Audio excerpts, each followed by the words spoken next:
আসসালামু আলাইকুম সুপ্রিয় শিক্ষার্থীবৃন্দ। আজ আমরা প্রপার নাউন, কমন নাউন এবং কালেকটিভ নাউনের মধ্যে যে একটি সম্পর্ক বা রিলেশন বিদ্যমান সেটি সম্পর্কে সংক্ষিপ্তভাবে জানার চেষ্টা করব। চলুন বোর্ডে অঙ্কিত ছকটি দেখে নেওয়া যাক। দেখুন, প্রথমে লেখা হয়েছে প্রপার নাউন, দেন কমন নাউন, দেন কালেকটিভ নাউন। প্রথমেই আমরা আসি প্রপার নাউন কাকে বলে। প্রপার নাউন হচ্ছে কোনো কিছুর নির্দিষ্ট নাম। প্রপার নাউন হচ্ছে কোনো কিছুর নির্দিষ্ট নাম। কমন নাউন হচ্ছে কোনো কিছুর সাধারণ নাম। কমন নাউন হচ্ছে কোনো কিছুর সাধারণ নাম। এবং কালেকটিভ নাউন হচ্ছে কোনো কিছুর সামষ্টিক নাম। কোনো কিছুর সামষ্টিক নাম। তাহলে এবার এক্সাম্পলগুলি লক্ষ্য করুন। ধরুন মিস্টার রহিম হচ্ছেন একজন ব্যক্তি। মিস্টার রহিম, আচ্ছা, তাহলে তিনি হচ্ছেন একজন ব্যক্তি। মিস্টার রহিম এটি হচ্ছে একটি নির্দিষ্ট নাম, ব্যক্তির নির্দিষ্ট নাম। এজন্য রহিম শব্দটি অবশ্যই প্রপার নাউন। দেন রহিম হচ্ছেন একজন মানুষ।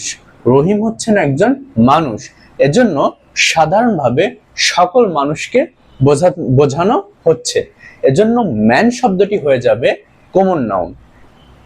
কিন্তু যখন কমন নাউনের সমষ্টি ইন্ডিকেট করে তখন সেটি হয়ে যায় কালেকটিভ নাউন। যেমন একটি জায়গায় 10 জন লোক থাকলে সেটাকে বলা হয় জনগণ, অর্থাৎ পিপল। অর্থাৎ পিপল শব্দটি হচ্ছে কালেকটিভ নাউন। তাহলে রহিম একজন ব্যক্তির নির্দিষ্ট নাম, এজন্য সেটি হয়েছে প্রপার নাউন। আচ্ছা, ব্যক্তি, রহিম হচ্ছেন একজন ব্যক্তি, মানে স্বাভাবিক অর্থে বোঝানো হচ্ছে, এজন্য ম্যান শব্দটি হয়ে গিয়েছে কমন নাউন। এখন একটি নির্দিষ্ট জায়গায় যখন 10 জন মানুষের সমাগম হবে তখন সেটাকে বলা হয় জনগণ। তাহলে জনগণ হচ্ছে ম্যান বা ব্যক্তির সামষ্টিক রূপ, এজন্য পিপল হচ্ছে কালেকটিভ নাউন।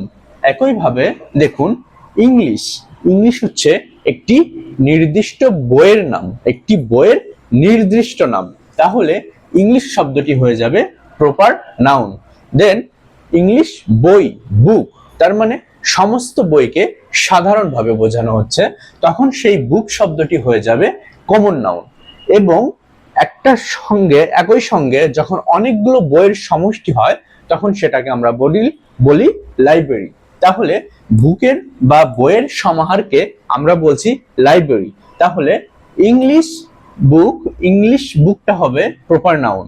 ইংলিশ বুক, এই বুকটা যখন সকল বইকে সাধারণভাবে বোঝাচ্ছে তখন সেটি হয়ে যাবে কমন নাউন।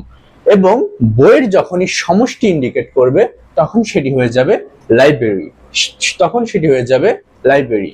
এরপরে আসুন, আমরা জানি শাহাবুদ্দিন ছিলেন বাংলাদেশের ইতিহাসের একজন প্রখ্যাত রাজনীতিবিদ এবং একজন প্রধান বিচারপতি। তাহলে দেখুন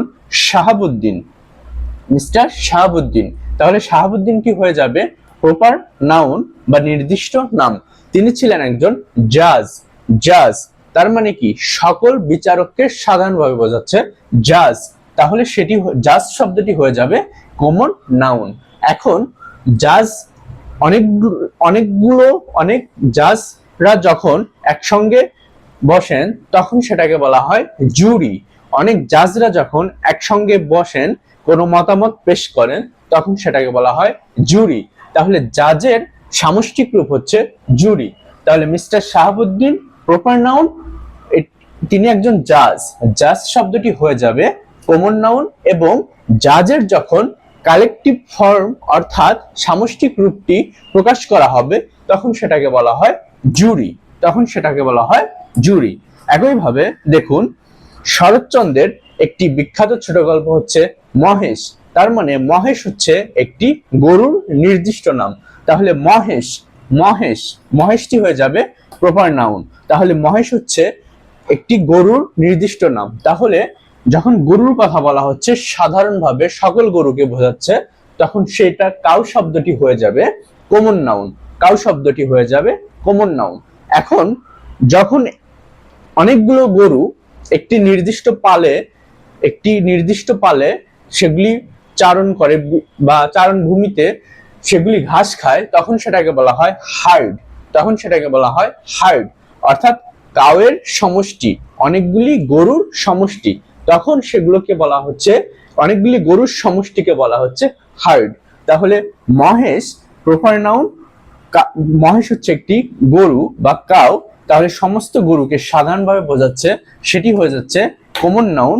এবং অনেকগুলো কাউ যখন সামষ্টিক রূপ প্রকাশ করেছে, তখন সেটা হয়ে যাচ্ছে hard. The last one is করিম।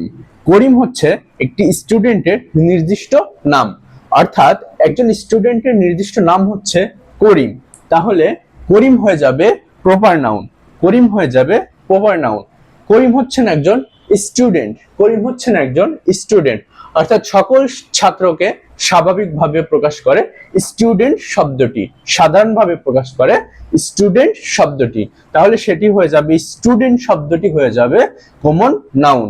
এখন দেখুন, অনেকগুলো স্টুডেন্ট যেখানে থাকে সেটাকে বলা হয় একটি ক্লাস।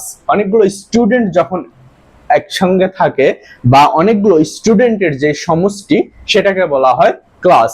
তাহলে স্টুডেন্টের সমষ্টিকে বলা হচ্ছে ক্লাস। তাহলে ক্লাস হয়ে যাবে কালেকটিভ নাউন। আমি আবারও বিষয়টি আপনাদের সামনে উপস্থাপন করছি, সেটি হচ্ছে রহিম ব্যক্তির নির্দিষ্ট নাম, proper noun. English proper noun, Shahabuddin, Mahesh, Karim. Rahim, English, Shahabuddin, Mahesh, Karim সবগুলি হচ্ছে প্রপার নাউন, কেননা এগুলি সব নির্দিষ্ট নামকে ইন্ডিকেট করছে। একইভাবে ম্যান, বুক, জাজ, কাউ, স্টুডেন্ট শব্দগুলি সাধারণভাবে মানুষ, বই, বিচারক, গরু, ছাত্রদের সাধারণ নামকে নির্দেশ করছে, এজন্য এগুলি হয়ে গিয়েছে common noun. The last one is collective noun. অনেকগুলি মানুষের সমষ্টিকে বলা হয় পিপল, তাহলে পিপল হবে কালেকটিভ নাউন। অনেকগুলি বইয়ের সমষ্টিকে বলা হয় লাইব্রেরি, এজন্য লাইব্রেরি হয়ে যাবে কালেকটিভ নাউন। অনেকগুলি জাজের সমষ্টিকে বলা হয় জুরি, এজন্য জুরি হয়ে যাবে কালেকটিভ নাউন। অনেকগুলি কাউয়ের সমষ্টিকে বলা হয় হার্ড, এজন্য হার্ড হবে collective noun. And the last one is অনেকগুলি স্টুডেন্টের সমষ্টি যেখানে হয় সেটাকে বলা হয় ক্লাস, তাহলে সেই ক্ষেত্রে ক্লাস হয়ে যাবে কালেকটিভ নাউন। অর্থাৎ বোর্ডে অঙ্কিত ছক থেকে আমরা প্রপার নাউন, কমন নাউন এবং কালেকটিভ নাউনের মধ্যে বিদ্যমান যে সম্পর্ক, সেটি সংক্ষিপ্তভাবে বোঝার চেষ্টা করলাম। আশা করি আপনারা সকলেই ক্লাসটি বুঝতে সক্ষম হয়েছেন। আজ এ পর্যন্তই। ইনশাল্লাহ নেক্সট ক্লাসে অন্য একটি নতুন টপিক নিয়ে আপনাদের সামনে হাজির হব। আসসালামু আলাইকুম।